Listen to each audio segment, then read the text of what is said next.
আচ্ছা, আপনার চুলের কালারটা কিন্তু খুব ডিফারেন্ট, মানে এটা মেহেন্দি দিয়ে কি কালার করেছেন নাকি চুলে কালার করেছেন? কালো দিয়ে লাল করেছেন। আর গলার মালাটা কি আপনার, এটা কি পুতির মালা? এটা কি অরিজিনাল নাকি এটা ডুপ্লিকেট? Duplicate, original. আচ্ছা, অরিজিনাল পালের একটা উনি সেট করে আসছে। আসলে যেটা আসবো, আপনার ড্রেসটা বেশ ভালো হয়েছে। আজকে প্রোগ্রামের জন্য কি আপনি এটা ডিজাইন করেছেন নাকি এটা আপনার হুট করে মাথায় আসছে? এটা আমি জাস্ট মুখে এর সাথে ইয়ে করলাম, ঠিক আছে? ওর ড্রেসটা আমার কাছে খুব ভালো লাগছে, আমি চিন্তা করলাম ওর সাথে যেতেই হবে, যার কারণে আমরা একটু অন্যরকম চেঞ্জ করে আর কি।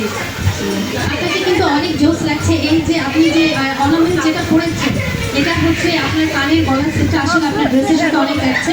আপনি এটা বলেন যে আজকে আপনার অনুভূতিটা কি, মানে আজকে আপনি এতদিন পর এখানে আসছেন, আপনার কেমন লাগছে?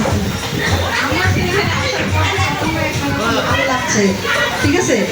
কারণ এখানে আসছি, আসার পথে এত ভালো লাগবে তখন আমি মানে আসার পথে এটা ভাবি কি ভালো লাগছে, মানে আপনার কি ভালো লাগছে। আবার ভালো লাগছে মনকে, রাকিবকে, মানে মাইকে তখন কথা কি বলবো আসলে। আচ্ছা, এটাই বলো যে তোমার বোনকে প্রিন্সেসের ড্রেস পরে গ্রাউন্ড করে। আমার বোন তো প্রিন্সেস ডায়না, আমার বোন তো জন্ম থেকে প্রিন্সেস ডায়না। হয়তো আমি জন্মের সময় দেখি নাই, কিন্তু আমি যখন থেকে বুঝতে চেষ্টা করছি সবকিছু দেখে আমি দেখতে পাচ্ছি। আমি আশা করি আমার বোন যাতে সুখী হয় জীবনে, সারা জীবন এইভাবে থাকতে পারে। আর পার্সোনালি আমি বার্থডে পালন করার আসলে আশা আসলে আর কিছুই না। আর আমরা সবচেয়ে বড় কথা, আমি আমার মিতাপুকে অনেক মিস করতে, আর আমার মেজো বোনকে আমরা খুব মিস করতেছি। সত্যি আমার